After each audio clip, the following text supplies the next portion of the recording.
Hey Credit Warriors, Credit Shifu here, and we are in the UK right now. This is Grandma Credit Shifu's house, and you know, because I'm kind of on the road, I've just got my laptop. I can't really do as much editing as I normally do, so I want to do some just discussion videos that are a little light on editing, and we can just have a chat on various topics, and this first one is going to be about opportunity costs, and I think this is quite an important topic. It's something that a lot of people want to hear about. There's always one person who will, you know, make a comment, "You didn't factor in the opportunity cost of just using a 2% cashback card," you know, when working out credit card, you know, points valuations and that kind of stuff, okay? And there's almost a little bit religious about it, like the cult of the 2% card. I think Dave Hanson's probably the leader. Anyway, yeah, this opportunity cost thing, it is a big thing to consider when working out credit card rewards. So let's talk about it. So first of all, the definition of opportunity cost. I'm going to read you this out.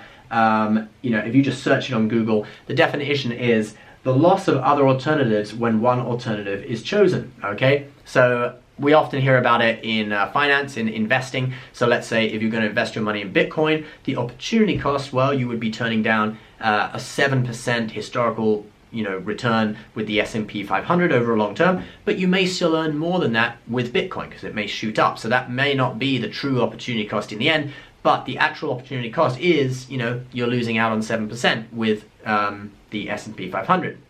Now, some people in credit card points and miles, the most frequent thing people talk about is the opportunity cost you're losing out on by not using a 2% cashback card.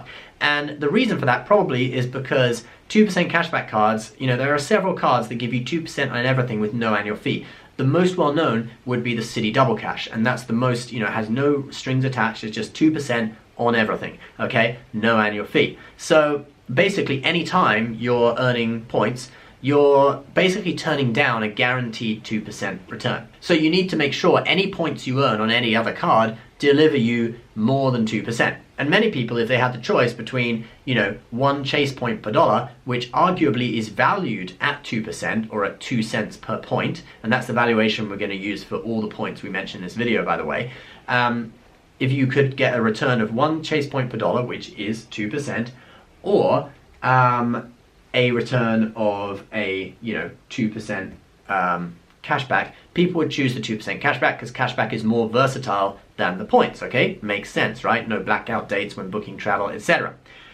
But now, some people kind of take this to an extreme, and they actually say that they need to deduct the 2% from whatever rewards you're earning, and that's just not true. But anyway, let's go through a little bit of a calculation so that you understand it, and then we'll talk about a few other things. So let's show this example. $100 spent at 4x, okay, on the Amex Gold, 4x at supermarkets and restaurants, which is arguably an 8% return if we're valuing at 2 cents per point. So that versus a 2% return on a 2% unlimited cashback card, okay? So with $100 spending, we'd earn $8 in value on the Amex Gold, and we'd earn $2 on the Citi Double Cash. Now, some people say that you're only earning $6 on the Amex Gold because you're turning down an opportunity cost of $2 on the Citi Double Cash. That is just not correct. That is the stupidest thing ever. Basically, if anyone says that, they are wrong, okay? You're not losing out on that because there's a 2% return included within the 8% that you're earning on the gold. What you should do is you should include the opportunity cost as kind of a side note, okay? So I'm earning 8%, but there's a 2% opportunity cost. But because 8% is higher than opportunity cost, you know, it's higher than 2%, I'm not really missing out on anything, okay? So it's not what I would call a real opportunity cost. Now, what you should be concerned with is when there is an actual real opportunity cost, and we'll talk about that in the next example. So let's say buying air travel with the Amex Platinum, which is 5x on air travel, so arguably a 10% return, and the Chase Sapphire Reserve, 3x on all travel, including air travel, so that's arguably a 6% return. Now, if I one day forgot I had the Platinum and I used the Reserve, I bought an air ticket with it, and I got 6% return, because I missed out, I had a 10% opportunity cost by not using the Amex Platinum. The difference between 6% and 10% is 4%, so my actual real opportunity cost, the real amount of money or amount of value I missed out on was 4%, okay? So that's really what you should be concerned with, and it's what I like to call the real opportunity cost, okay? 10% is the opportunity cost, it's what you missed out on, but it's not the real opportunity cost because you still got 6%, okay? So real opportunity cost was just 4%. Now, some people, when talking about opportunity cost, they also think we should factor in annual fees, okay? And this is, yeah, it's a fair comment, because if you use a card with an annual fee, you first need to offset that annual fee through rewards before you're earning any money, any rewards from it, okay? Because you paid an annual fee. Citi Double Cash, no annual fee, so you're truly earning rewards from day one.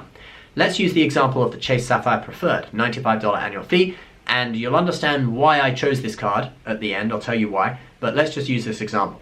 It earns 2x points back, which is 4% at 2 cents per point on travel and dining. So if we go and use this card in the travel and dining category, we need to spend $2,375 to make up $95 worth of rewards, okay, value of rewards at 4%, to offset that annual fee. But in addition to that, we need to actually offset the opportunity cost, because while we were offsetting that annual fee, all that money was going towards offsetting the annual fee. We could have been earning 2% rewards all along on that $2,375 worth of spending.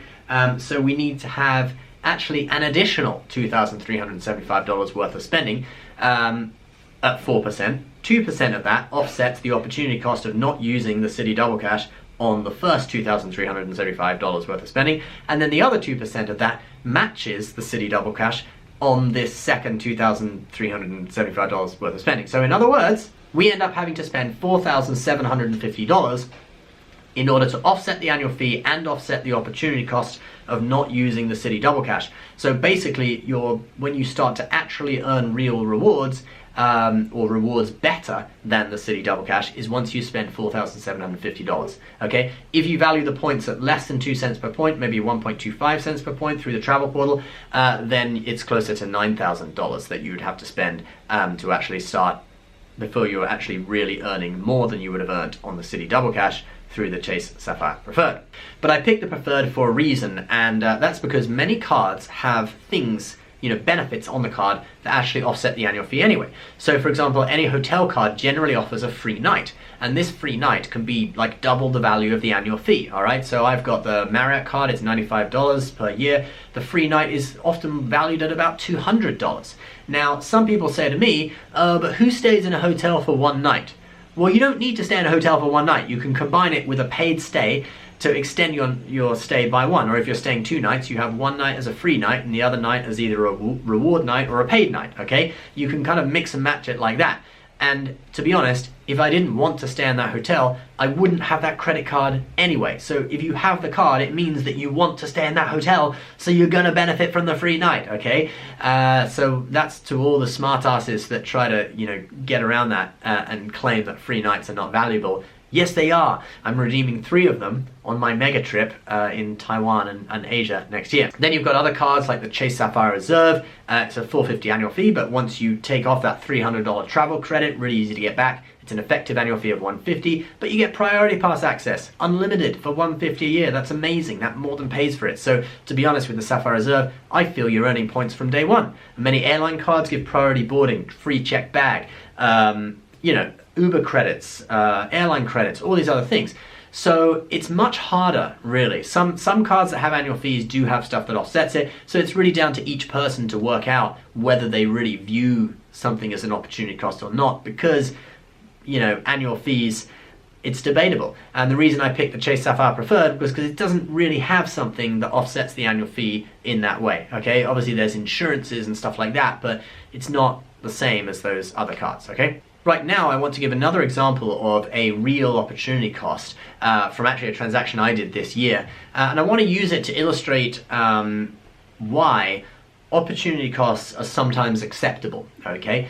And I'm going to give you the example of me paying $13,000 in federal taxes with the Amex Gold. And some people did leave a comment and they asked, why did you use the Gold, 1x, when you could have used the Chase Freedom Unlimited at 1.5 points per dollar, and then if you have another Chase card, you can transfer them over, transfer to airlines, you're arguably getting a 3% return. So the Amex Gold card would be a 2% return, because it's 2 cents per point, and you're getting 1 point per dollar.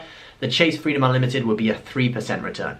So there's an opportunity cost of 3% on the Chase Unlimited, and a real opportunity cost of 1%, because that's the difference. That's how much more value I would have got if I'd used the Freedom Unlimited. And also, if we look at it in Chase points, okay, in terms of Chase points, you can also see I would have earned 19,500 Chase points by using the Chase Freedom Unlimited, and I would have earned only 13,000, well, I did earn only 13,000 by using the Gold. So it's actually a real opportunity cost of 6,500 points. However, in this case, the credit limit that we have on the Freedom Unlimited is not high enough to pay $13,000 worth of federal taxes. The Gold card is a charge card. It does not have a preset spending limit. So what I did, I used the website, I did the check spending power function, and I checked to see if $13,000 would go through. They said yes, it will go through, and so that's the card I used. In addition to that, Visa cards sometimes can go through as a cash advance on the first time you use them with Plastiq, and this is the service that I use to pay my taxes. And boy, before you say, oh, you need to account for a 2.5% fee, I built up a load of fee-free dollars through doing referrals, so it was free for me, okay? So going back to talking about Visa and Plastiq, if you use a Visa card, sometimes the first time you use it with Plastiq, it can go through as a cash advance. You don't earn points on cash advances. And this happened to my business partner. He tried to use the Sapphire Preferred through Plastiq to pay his taxes. The first time it didn't work because the credit limit wasn't high enough. His credit limit was high enough to pay his taxes, right? It was like 15 or 16,000 or something. But the cash advance limit is normally lower. I think it's like a third of the credit limit, so it wouldn't go through. He then paid his state taxes with it, which were like $2,000, and that went through, but it went through as a cash advance. So if you're using a Visa card, you need to actually test it with Plastiq first. And I think, there are tutorials on this, but I think it's like the first time it often goes through as a cash advance, and then after that it won't do, it'll go through as a regular payment.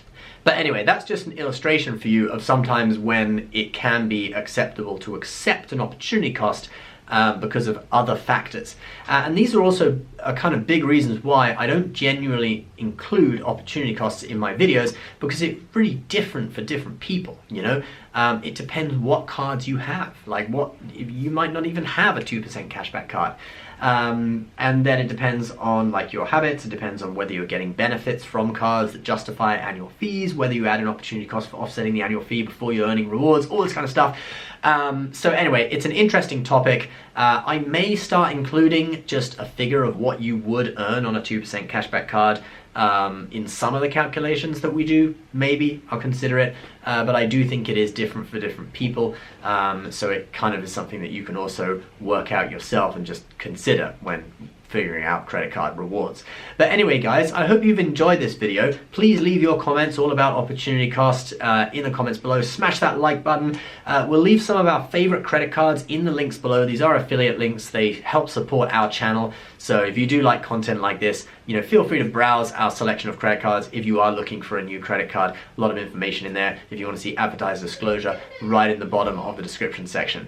Thank you so much for watching, guys. Please subscribe if you're new. See you next time. Bye-bye.